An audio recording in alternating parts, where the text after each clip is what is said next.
A lo largo de la historia, el ser humano ha desarrollado una inteligencia que nos diferencia de cualquier otra especie, pero ¿esto realmente nos ha hecho vivir mejor? ¿De qué nos sirve ser tan listos? Esto es lo que Manuel Martín Loesche desarrolla en su libro. Este autor es un doctor en psicobiología y profesor en la Universidad Complutense de Madrid. En su obra plantea la evolución de la mente hasta llegar al pensamiento complejo que tenemos en la sociedad actual. En este vídeo voy a hacer un resumen del libro y compartir una reflexión que me ha llevado la lectura de este.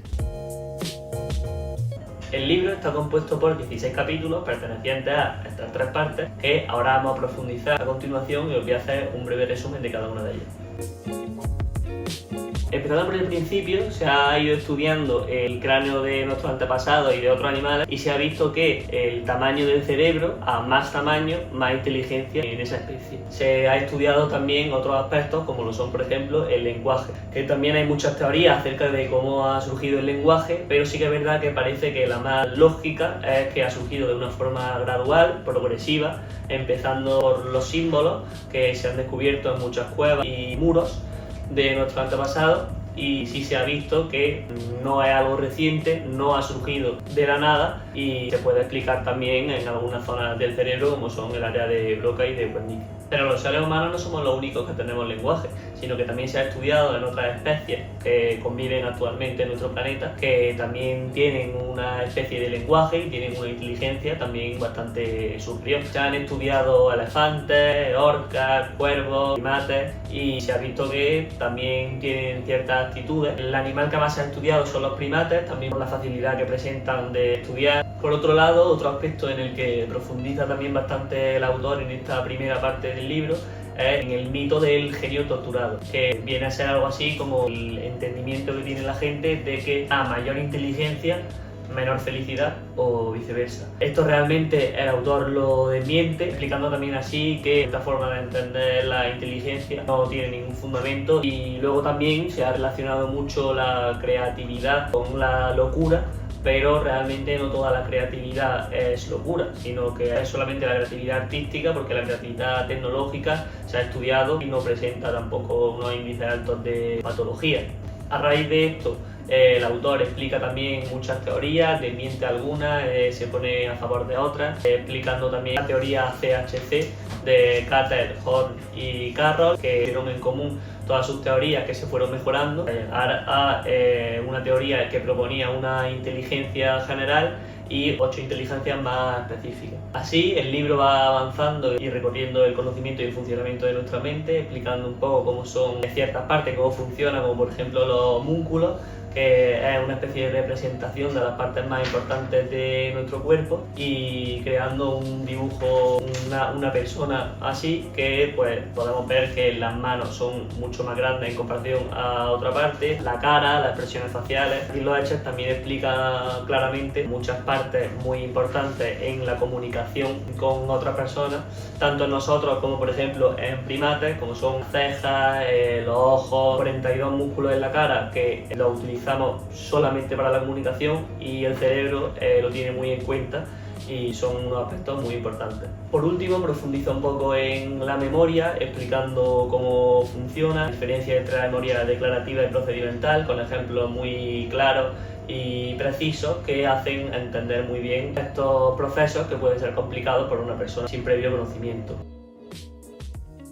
Abandonando un poco la comparación con otras especies y significados más amplios, como hemos visto en la parte anterior, en esta segunda parte el autor explica más errores y problemas que tiene el ser humano actual y cómo pensamos. Empieza explicando el experimento de Libet, que no voy a profundizar mucho en los experimentos porque se me haría muy largo el vídeo, pero la conclusión de este experimento fue que se pudo ver que el cerebro preparaba más o menos medio segundo antes la acción antes de llegar a realizarla. Es decir, antes de llegar a ser conscientes de que estamos haciendo algo, el cerebro ya lo sabía. Otros experimentos que han dado lugar a conclusiones de este estilo fue uno muy interesante con personas con epilepsia a las que se les sometía a una operación en la que se le dividía el cerebro por la mitad. Entonces pasaban a tener de forma totalmente independiente el hemisferio derecho del hemisferio izquierdo. Esto ha dado lugar a sacar conclusiones muy importantes para la futura investigación, y se ha visto que tenemos en nuestra mente a lo que se le ha llamado el intérprete, que se activa automáticamente sin ser nosotros conscientes de ello. Así se pudo entender un poco más el funcionamiento del cerebro y por qué hacemos determinadas cosas. Esto nos lleva también a la explicación del sistema 1 y 2, que son dos sistemas. El más utilizado es el 1, que es el rápido, comete más errores, pero es más eficiente, y luego está el lento, que sí es más consciente, piensa más a la hora de actuar, pero falla menos. A pesar de que el lento podría ser mejor porque falla menos, el más utilizado siempre es el rápido, porque en muchas ocasiones necesita eficiencia más que eficacia. Esta forma rápida de actuar, y en muchas ocasiones inconsciente, es lo que nos lleva a actuar de determinada forma y a tener fallos muy usuales, como son los sesgos presentes en nuestra vida diaria y nos hacen cometer errores en bastantes ocasiones grandes. Entre estos sesgos también podemos encontrar uno que incluso se llama sesgo de memoria, que lo explica que es muy falible y que al recordar no estamos reviviendo el momento, sino que estamos recuperando cierta información y a la vez completando e inventándonos un poco ese recuerdo para completar las lagunas que hay. De hecho, nombra también un aspecto muy curioso, que es la amnesia infantil, que realmente hasta los 2-3 años no comienzan a haber recuerdos, pero sin embargo la mayoría de personas piensan en su yo de 2 o 3 años, tienen algún recuerdo, pero realmente no se acuerdan, y ha sido una simple invención de que se le hayan contado varias veces, haya visto alguna foto. Entonces, a la hora de preguntar, dice que sí se acuerda perfectamente, pero realmente es una invención. También incide en la crueldad, que se ha visto que es algo prácticamente único en el ser humano. Relaciona la crueldad con las patologías, explicando que la crueldad es algo más humano. De hecho, existe una palabra en alemán que se escribe Schadenfreude, que quiere decir exactamente eso: disfrutar de que una persona a la que no le tenemos especial cariño tiene un mal, y nosotros nos provoca placer. Cierra esta parte del libro explicando un poco el egoísmo humano, que llega hasta tal punto que nosotros mismos nos hemos puesto la palabra sapiens, los más sabios del planeta, de una forma muy ególatra. Relacionado con esto, explica la necesidad de conservar la autoestima por encima de simplemente tener la verdad o tener un conocimiento. Nombra también el efecto Dunning-Kruger, que es algo así como conocido popularmente como el cuñadismo, que es el que muchas veces nos creemos expertos o que sabemos más de fútbol, de política, de literatura, que los propios escritores, políticos o entrenadores de fútbol. Y esto es algo que realmente puede llegar a ser peligroso, porque puede dar lugar a la creación de bulos o mentiras que se difunden muy fácilmente porque son muy fáciles de creer, pero que realmente no tienen ningún fundamento y pierden más a la gente que otra cosa.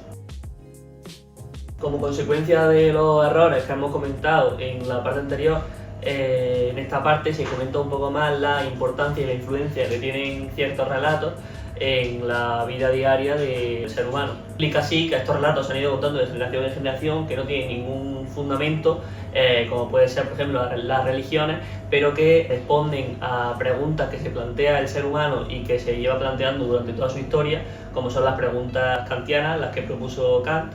pero que no tienen respuesta actualmente. Pero estas creencias, como pueden ser pues las pseudociencias, las religiones, sí buscan una explicación y el ser humano se consuela con ello. Esta puede ser un poco la base de por qué las religiones triunfan tanto, y es que nosotros nos conformamos con lo que nos dicen estas religiones, aunque en muchas ocasiones sí que es verdad que los religiosos se justifican un poco comparando con la moral, explicando que cada religión tiene su moral, pero el autor se muestra muy firme en este aspecto y cuenta que moral y religión no es lo mismo, y que moral es una característica que tenemos todos los humanos, mientras que las religiones no dejan de ser una creencia de cada cual. Las religiones realmente están muy bien planteadas y resuelven ciertos dilemas y problemas que tenemos en nuestro día a día. A consecuencia de esto, Martín Loeche explica la importancia de introducir la ciencia desde pequeños para evitar dar lugar y proliferar a nuevas pseudociencias, bulos o religiones que realmente no buscan la verdad, sino tranquilizarse personalmente. La ciencia ha estado muy presente en los últimos tiempos y ha habido muchas evoluciones. Una de las más grandes y más beneficiosas ha sido la resonancia magnética, la que se ha podido estudiar y ver realmente cómo es el cerebro sin necesidad de abrirlo por la mitad, que es lo que se hacía antiguamente. Otro elemento muy presente en la ciencia actual son las IA, que están avanzando cada vez más y que generan cierta incertidumbre porque realmente no sabe hasta qué punto van a llegar. Este punto de preocupación ha llegado hasta tal punto que incluso en algunos países han realizado lo que se conoce como neuroderechos, que son derechos específicamente para la IA, para tranquilizar un poco a la población y que no lleguen demasiado lejos esta tecnología. Por último, Martín Loeche cierra el libro con dos aspectos muy importantes y muy presentes en la vida diaria, que son la muerte y el arte. La muerte ha sido un proceso muy estudiado y se ha visto que todo el mundo tiene pensamientos de muerte, pero que estos pensamientos y esta incertidumbre de qué pasará, si hay algo después, qué siento cuando me muero, todas estas incertidumbres no tienen respuesta, pero se ha visto que llegan más lejos y son más recurrentes cuando hay una causa de muerte muy cercana, como por ejemplo pasó hace unos años con la pandemia del COVID-19. Se observó que los casos de depresión y de ansiedad aumentaron muchísimo y estas incertidumbres dieron lugar a numerosas conspiraciones, bulos y discursos que preocupaban a la población más que ayudar, que era lo que realmente necesitábamos. Y ya por último explica un poco el arte, que lleva estando presente muchísimo tiempo y que no es algo aleatorio, sino que el arte tiene que tener un punto atractivo que active ciertas zonas del cerebro, que nos produzca emociones y que nos transmitan sensaciones. Se ha investigado el arte en el pasado e incluso se han descubierto las piedras de Makapansgat,